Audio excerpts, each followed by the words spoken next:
Maranatha, Tuhan Yesus segera datang. Saya Wanda Dumais dari BIC Sydney, Australia. Saudara yang dikasih Tuhan, mari kita baca 1 Korintus 15 ayat yang ke-20. Firman Tuhan berkata, tetapi yang benar ialah bahwa Kristus telah dibangkitkan dari antara orang mati sebagai yang sulung dari orang-orang yang telah meninggal. Saudara yang dikasih Tuhan, Paulus ingin menyatakan kepada kita, yang pertama, sound doktrin yang perlu kita mengerti adalah Kristus telah bangkit. Ini adalah sebuah fakta yang tidak bisa terbantahkan, bahwa Yesus yang mati secara jasmani itu kemudian dikuburkan, sekarang dia sudah bangkit secara jasmani juga. Jadi tidak ada kepura-puraan, tidak terjadi secara rohani, tetapi terjadi secara jasmani. Kita telah membaca, mengerti tentang penderitaan Yesus, dan Yesus betul-betul mati sebagai seorang manusia. Sekarang dia bangkit juga secara jasmani. Dan ini adalah sound doktrinnya. Kristus telah bangkit. Nah, bagaimana kita mengerti perkataan dari Paulus ini? 1 Korintus 15 ayat 20, kita perlu membacanya dalam terjemahan lain, di dalam bahasa Inggris berkata, NIV, New International Version, katakan seperti ini, but Christ has indeed been raised from the dead, the first fruit of those who have fallen asleep. Dalam King James Version juga berbunyi hampir sama terjemahan tersebut. 1 Corinthians 15:20, King James Version, but now is Christ risen from the dead and become the first fruit of them that slept. Saudara yang dikasih Tuhan, jadi yang pertama, sound doktrin yang perlu kita mengerti adalah Kristus telah bangkit. Titik. Ini adalah kebenaran yang harus dipegang oleh setiap orang percaya, bahwa Kristus telah bangkit. Dan bagian lain yang Paulus jelaskan di sini adalah bagian yang paling krusial untuk kita mengerti. Dikatakan adalah Yesus bukan hanya bangkit, tetapi Yesus adalah buah sulung kebangkitan. Saudara yang dikasih Tuhan, buah sulung istilah yang harus kita mengerti dari Perjanjian Lama. Istilah buah sulung ini adalah sebuah perayaan yang kedua. Perayaan yang pertama adalah Paskah atau Pesak, Passover, yang juga berarti perayaan 7 hari roti tidak beragi, di mana orang Israel datang ke Yerusalem, datang ke Bait Allah untuk merayakan perayaan yang dituntut oleh Torah, di mana mereka harus menghadap hadirat Tuhan, menghadap di Bait Allah. Lalu perayaan yang kedua adalah perayaan yang disebut dengan Pentakosta, atau perayaan buah sulung. Ini buah sulung bukan tafsiran sesatnya pendeta insinyur Niko itu. Bukan tentang pemberian. Buah sulung ini adalah bicara tentang tuaian awal. Jadi harvest yang pertama sekali. Ketika orang Israel ingin memahami tentang harvest itu, mereka harus melalui harvest itu dari tanggal 14 Nisan.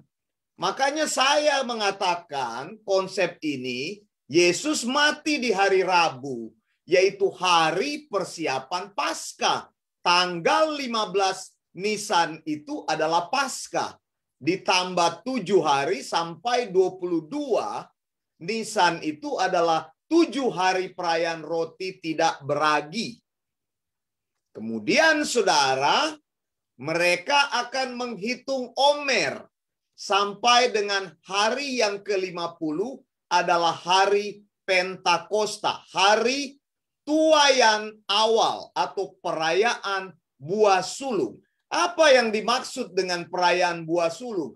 Perayaan buah sulung itu adalah sebuah tanda di mana tuaian gandum itu pertama-tama dipetik sebagai tanda bahwa gandum itu sudah matang. Ketika gandum itu matang, mereka akan membawa berkasnya kepada imam, dan imam akan mempersembahkan berkas itu kepada Tuhan. Jadi buah sulung itu adalah yang pertama matang, yang pertama dituai, dan yang pertama dikumpulkan. Nah, perhatikan, Paulus memakai istilah buah sulung. Saya bacakan lagi. 1 Korintus 15 ayat 20. Tetapi yang benar ialah bahwa Kristus telah dibangkitkan dari antara orang mati. Ingat baik-baik, ini sound doktrinnya, ini ajaran yang sehat, ajaran yang benarnya. Kristus telah bangkit. Lalu yang kedua, sound doktrin yang Paulus ajarkan adalah Kristus adalah pertama bangkit dari antara orang mati, atau Kristus adalah buah sulung kebangkitan tersebut. Jadi apa yang disampaikan di dalam perjanjian lama itu digenapi. Paskah sudah dilewati, kemudian masuk kepada perayaan buah sulung. Kristus adalah buah sulung dari kebangkitan. Yang pertama bangkit dari antara orang mati. Ini memberikan kepada kita sebuah janji bahwa bila Kristus dibangkitkan, maka kelak semua orang yang percaya kepada Kristus akan juga mengalami kebangkitan tubuh. Katakan amin. Amin, saudara. Jadi peristiwa Kristus bangkit dari antara orang mati dan dikatakan Kristus adalah buah sulung, menunjukkan kepada kita bahwa Kristus adalah yang pertama yang bangkit dari kematian. Dia adalah kepala dari tubuh. Dia adalah anak yang sulung itu yang pertama. Dan kemudian sesudah Kristus bangkit, ini akan memberikan jaminan dan contoh bahwa semua orang percaya akan mengalami kebangkitan. Amin, saudara. Saudara yang dikasih Tuhan, jadi benih yang pertama itu tuaian awal. Maksud saya bukan benih. Tuaian awal itu menguduskan seluruh tuaian.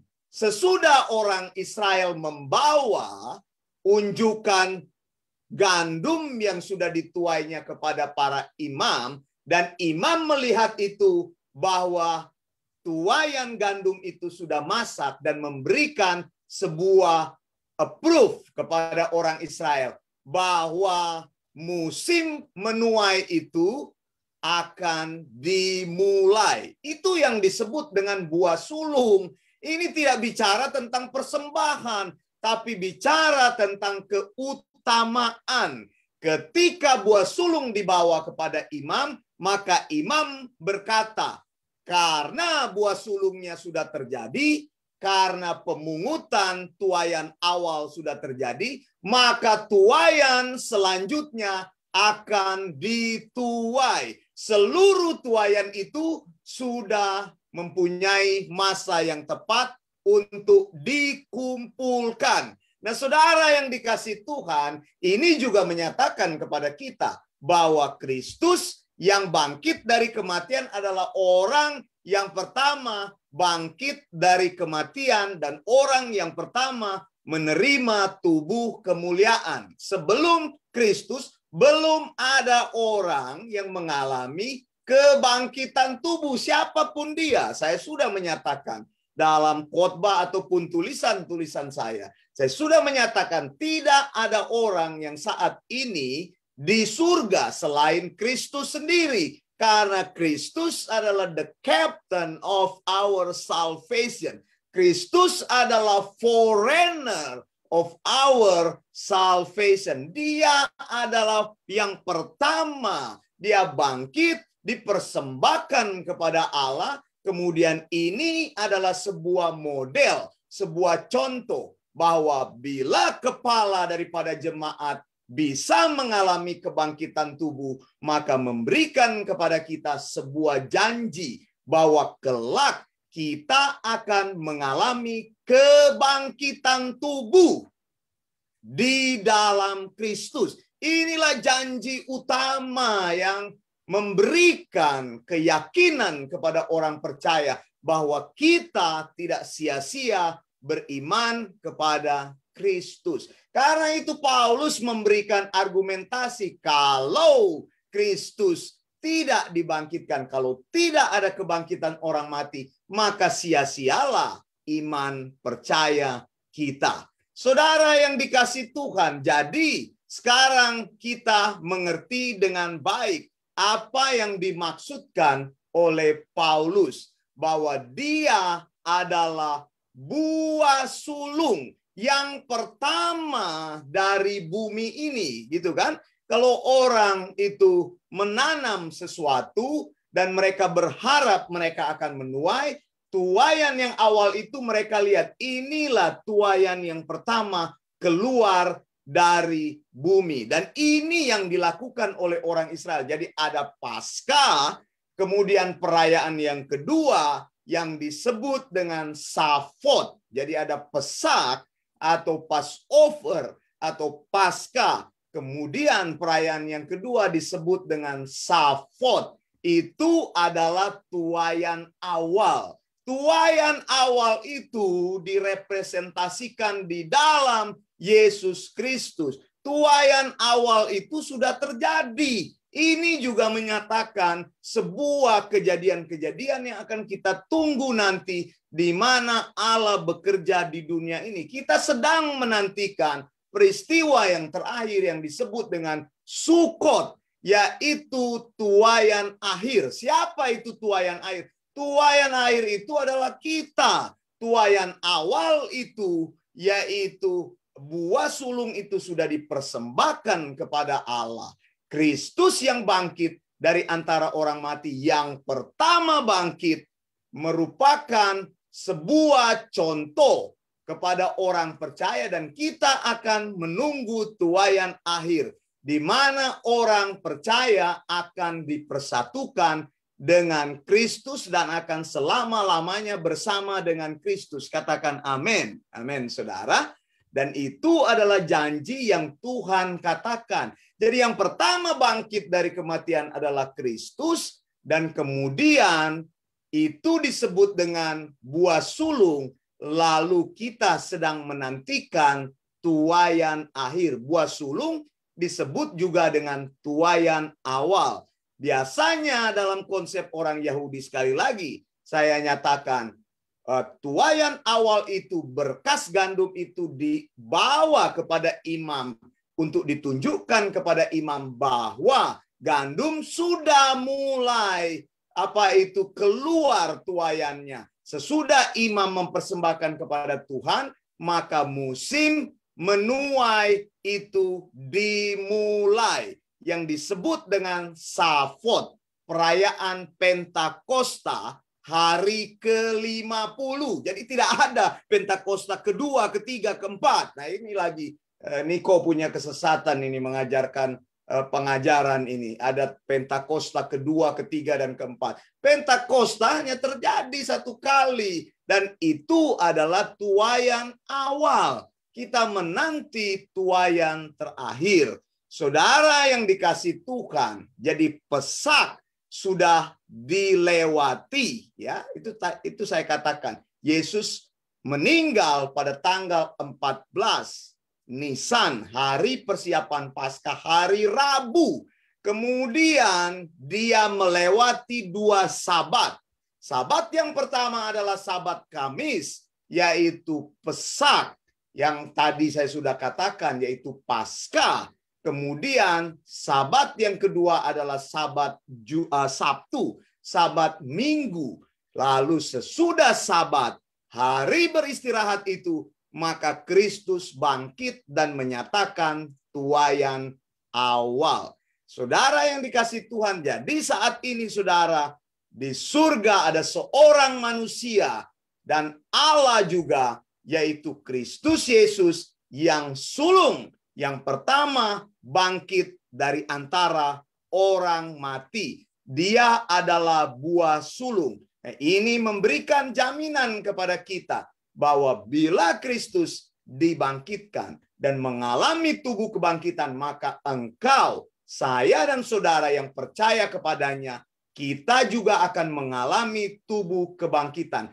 Entah saat kita sudah mati, kita dibangkitkan Tuhan dalam tubuh kebangkitan sekalipun tubuhmu sudah hancur, atau kita akan diubahkan Tuhan dengan sekejap mata pada saat Yesus datang di angkasa menjemput semua orang yang menjadi tubuhnya. Dan itu yang disebut dengan rapture, di mana Tuhan akan mengumpulkan tuaian terakhir yang disebut dengan Sukot. Jadi saya mau katakan sekali lagi, 3 perayaan orang Yahudi. Yang pertama Pesak sudah dilewati, yang kedua Pentakosta atau Safot sudah dilewati, dan kita sedang menunggu Sukot itu terjadi. Sukot itu apa? Sukot itu adalah perayaan tuaian akhir. Kapan Sukot itu terjadi? Sukot terjadi tanggal 15 Tisri. Di antara peristiwa-peristiwa di bulan Tisri, banyak peristiwa yang signifikan. 1 Tisri adalah merupakan perayaan tahun baru, dan 1 Tisri itu adalah merupakan pernyataan di mana Adam dan Hawa dijadikan oleh Tuhan, diciptakan oleh Tuhan. Kemudian tanggal 10 Tisri, Yom Kippur, hari pendamaian. Jadi sebelum masuk pada tuaian akhir, maka ada pendamaian dari Tuhan. Nah, di sini semua masalah eskatologis akan kita lihat. Saya mau memberitakan kepada saudara, Kristus sudah bangkit. Kalau engkau ingin mengetahui tentang apa itu pengajaran-pengajaran wahyu, engkau bisa ikut di kelas Eleos Theological School. Saudara, kebenarannya saya mau nyatakan, sound doktrinnya Kristus telah bangkit. Yang kedua, Kristus adalah buah sulung dari kebangkitan, first fruit of resurrection. Jadi kebangkitan pertama ditandai oleh kebangkitan Kristus. Belum ada manusia manapun yang pernah bangkit. Kita pernah mencatat ada orang-orang yang bangkit tapi mati lagi, saudara. Ada Lazarus, ada anak janda di Sarfat, ada orang-orang tertentu yang dibangkitkan, kemudian mereka mati lagi. Tetapi orang yang bangkit, yang tidak pernah mati, yang ada di dalam kekekalan, adalah anak Allah yang hidup, Kristus, yaitu Allah manusia, dan memberikan jaminan kepada orang-orang percaya tubuhnya, yaitu kita akan mengalami apa yang Kristus alami. Kristus adalah buah sulung, tuaian awal, maka kita akan melihat tuaian akhir itu terjadi.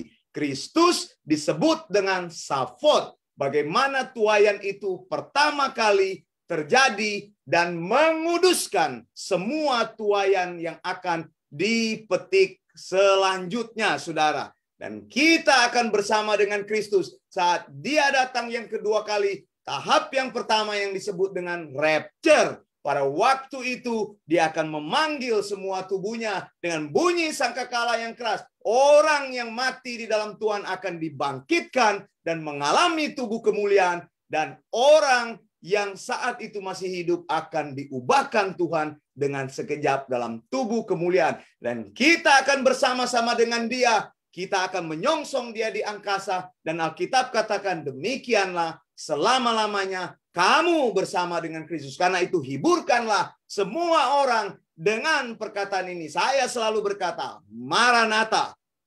Tuhan Yesus pasti datang. Tuhan Yesus akan datang. Tuhan Yesus segera datang. Saya Wanda Dumais dari BIC Sydney, Australia. Maranatha, Tuhan Yesus segera datang. Blessings.